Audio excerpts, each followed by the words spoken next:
Fin de año, primeros días del año, siempre es época de balance, para saber qué se hizo durante el año que culminó, que terminó y cuáles son las expectativas para este año que comienza. Estamos en este caso con Germán Grané, titular de ATER, en la provincia de Entre Ríos. Gracias por estar acá en el piso y bueno, para charlar un poco de todo esto. Fue casualidad recién lo de las imágenes de Gualeguaychú, no es que las pusimos porque acá el funcionario es de Gualeguaychú. ¿Qué tal, Germán? ¿Cómo estás? Sonia? ¿Bien? Bien, muy bien. Gracias por la invitación y un gusto. Bueno, ¿cómo ha sido? Conmovieron las imágenes. Me imagino. Dan ganas de volver a la casa. Sí, siempre. Que llegue el viernes. Me imagino que sí. Poder estar allá. Nos pasa a todos. Yo soy de Villaguay y me pasa eso siempre. Germán, ¿cómo ha sido el año 2020? Bueno, en un contexto tan especial, ¿no? La verdad que ha sido un tiempo muy, muy extraordinario en este sentido. Y en primer lugar, claramente, y antes de entrar en cuestiones propias del organismo y cómo nos adaptamos a la pandemia, claramente el 2020, como para toda la humanidad, ha sido un tiempo de primero extraordinario, atípico, intempestivo y caracterizado, entiendo yo, por tiempos de transitar lo desconocido ante un virus que irrumpió en la humanidad y significó cambios en nuestros hábitos, en nuestras conductas, y nos llenó de angustias por nuestros seres queridos, por el prójimo, por nuestros vecinos, por nuestros copoblanos. Claramente la humanidad se vio inmersa en afrontar una pandemia y esas situaciones de angustia, de incertidumbre que irrumpieron allá en nuestro país a partir de marzo, pero empezamos a ver que a fines del año pasado, bueno, ya a fines del 2019, principios del 2020, se empezaba a avanzar esta pandemia que llega a nuestro país a partir de marzo y claramente fue un año caracterizado por eso, ¿no? Por la incertidumbre, por las situaciones de angustia, las preocupaciones, sobre todo en materia de salud, nuestros seres queridos, nuestros vecinos, cuidarnos de evitar que se propague este virus. Así que, claro, ¿y cómo digo yo, ¿no? En un contexto como ese que sorprendió a todos, que todos tuvimos que aprender, digamos, ¿cómo se organizaron, por ejemplo, en el trabajo, en un lugar, en un organismo como la ATER, que siempre obviamente tiene muchos empleados, tiene muchos trabajadores, espera la llegada, la recepción de la gente? ¿Cómo hicieron? Bueno, efectivamente, Sonia, fue primero un cambio, una irrupción ahí por marzo. Rápidamente en esto destacar, nos reunimos por supuesto en diálogo con el gobernador, con el ministro de Economía.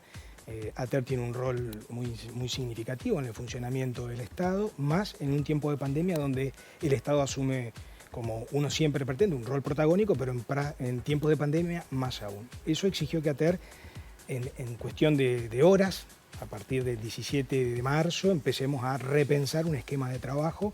Nosotros veníamos previendo allá por principio de marzo una situación que podía complicarse en términos operativos y fuimos previendo algunos escenarios. Pero bueno, una vez que tuvimos que ya tomar medidas adoptando los criterios propios de ese momento del aislamiento social, preventivo y obligatorio, dispusimos toda una serie de medidas en infraestructura de datos, en tecnologías, en conectividad, porque ATER debía seguir funcionando, garantizar, primero y principal, el funcionamiento operativo del organismo. Así fue que dispusimos medidas tanto tecnológicas, garantizando y ampliando los servicios web, que fue muy significativo lo que pudimos hacer durante este tiempo. En eso destacar el compromiso de cada trabajador del organismo, de todas las direcciones. Por supuesto, algunas tuvieron un rol más protagónico, sobre todo en el primer tiempo, como fue el área de la dirección de sistemas, que realmente se innovó en muchísimos servicios, en muchísimos aspectos operativos. Así que bueno, en ese momento rápidamente garantizar el funcionamiento operativo de la infraestructura de ATER en términos tecnológicos, los servicios web, todo lo que tiene que ver con los software, las distintas herramientas que se utilizan.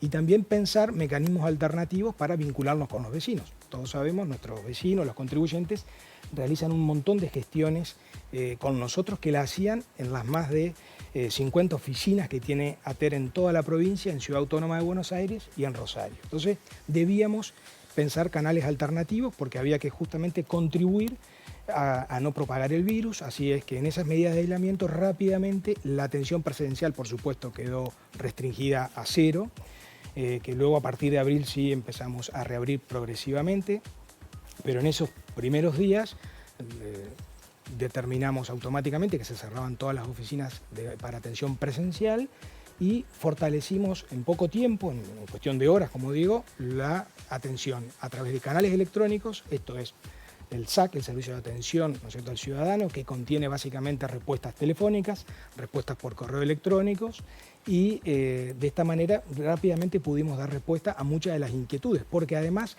se daba en un momento de vencimiento. Y además estoy pensando que la TER es fundamental para recaudar, ¿no? Obviamente. De allí salen los fondos para después manejarse, obviamente, el gobierno de la provincia en todos los servicios que debe brindar al ciudadano. Pero también era un momento muy difícil porque empezaban a los comercios no poder trabajar, la gente no podía, se cerraban fuentes laborales permanentemente, bueno, todo lo que pasó, y había que garantizar que la gente pudiera seguir aportando tributariamente. ¿Cómo fue concretamente la actitud que tuvo el contribuyente en la provincia de Entre Ríos en un contexto tan difícil? Bien, en esto destacar, la verdad que tiene muchas aristas la pregunta en ese sentido, Sonia. Destacar en primer lugar, concretamente, como bien decías, fue algo de impacto.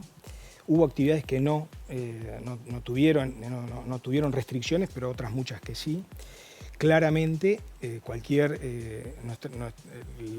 los tributos gravan la capacidad contributiva que tiene que ver con la renta, que tiene que ver con el consumo o con el patrimonio, ¿no? Entonces, en ese sentido, claramente, al restringirse las actividades económicas producto de la pandemia y tratar de contribuir a no propagar el virus, claramente se veían incididas las familias, los vecinos. Así fue que rápidamente, y por disposición del gobernador Gustavo Bordet, del ministro de Economía Hugo Alay, dictamos medidas en principio de alivio fiscal. Sobre todo en ese primer tiempo lo que hicimos fue condonar multas, intereses, correr vencimientos de lo que vencía a fines de marzo.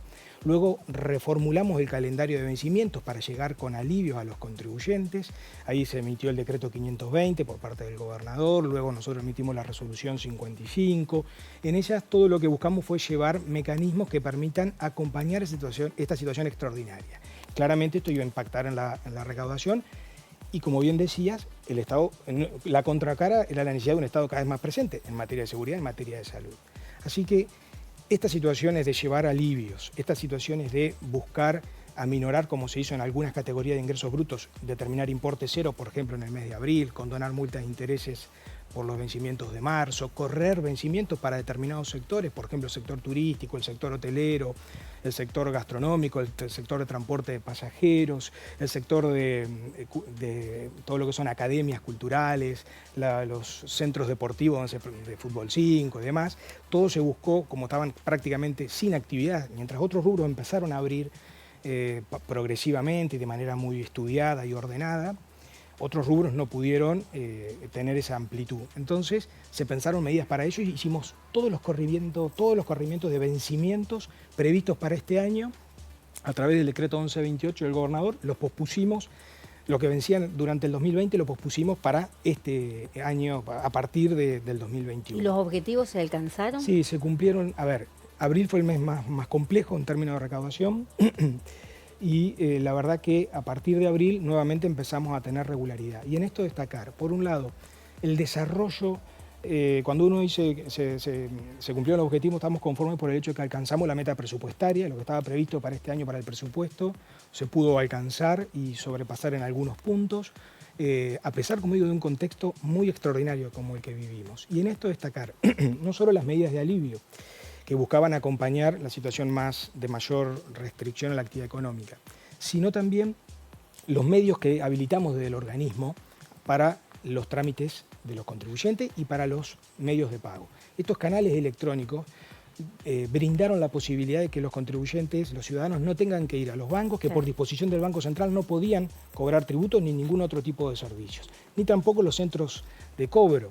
Entonces, los medios electrónicos que generamos a través, ya sea el botón de pago, el DEBIN, la posibilidad de ir y pagar de internet simplemente con el DNI o con la boleta, con la chapa, el dominio, la chapa patente, el dominio del vehículo o la partida inmobiliaria, eran herramientas que promovían el cumplimiento voluntario. Y en esto destacar que a pesar de lo complejo, a pesar de que muchas familias se vieron afectadas en sus recursos económicos y naturalmente hay un cambio en las prioridades y más en un contexto de incertidumbre, porque claramente en mayo, en abril, no sabíamos qué iba a ir pasando progresivamente, como hoy estamos todavía en un escenario de incertidumbre en el comportamiento del virus. ¿Se comía o se compraban los remedios o se pagaban los impuestos? Claramente, y en ese sentido destacar que los vecinos de Entre Ríos, a pesar de que hubo merma en algunos tributos, sobre todo en inmobiliario, en automotor, pero fue una merma que se puede considerar aceptable en ese sentido, ¿no? Bien, Germán, las expectativas para este 2021 que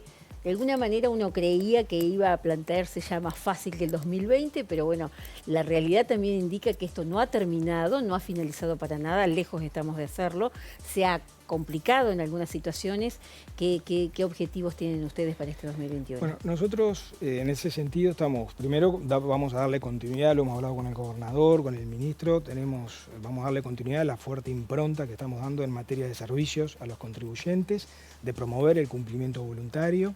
Después vamos a activar mecanismos, por supuesto vamos monitoreando también día a día la realidad y cómo se van dando las situaciones que bien decían en torno al virus y su impacto en la actividad económica y en los distintos sectores, pero queremos, por supuesto, focalizar en materia de controles y lo que es en una mirada desde el análisis y la percepción del riesgo y en aquellos sectores también de capacidad contributiva. Digo, va a haber un fortalecimiento en ese sentido en la acción de control, ampliando la base de contribuyentes, también a los servicios y al control. Tenemos nuevos desafíos, que es la implementación del nuevo código, de la reforma al código tributario que nosotros impulsamos, que a pesar, como digo, la pandemia, a pesar de lo complejo que significó y de los desafíos que teníamos, impulsamos una nueva normativa tributaria que se aprobó, la ley 10.806, que entra en vigencia a partir de este tiempo. Y bueno, tenemos grandes desafíos que tienen que ver con modernizar y hacer más eficiente la gestión tributaria, de manera de optimizar los recursos estatales, de también construir un sistema tributario más equitativo. Y en ese sentido tenemos muchas expectativas en este tiempo que viene, por supuesto siempre monitoreando la realidad, ¿no es cierto?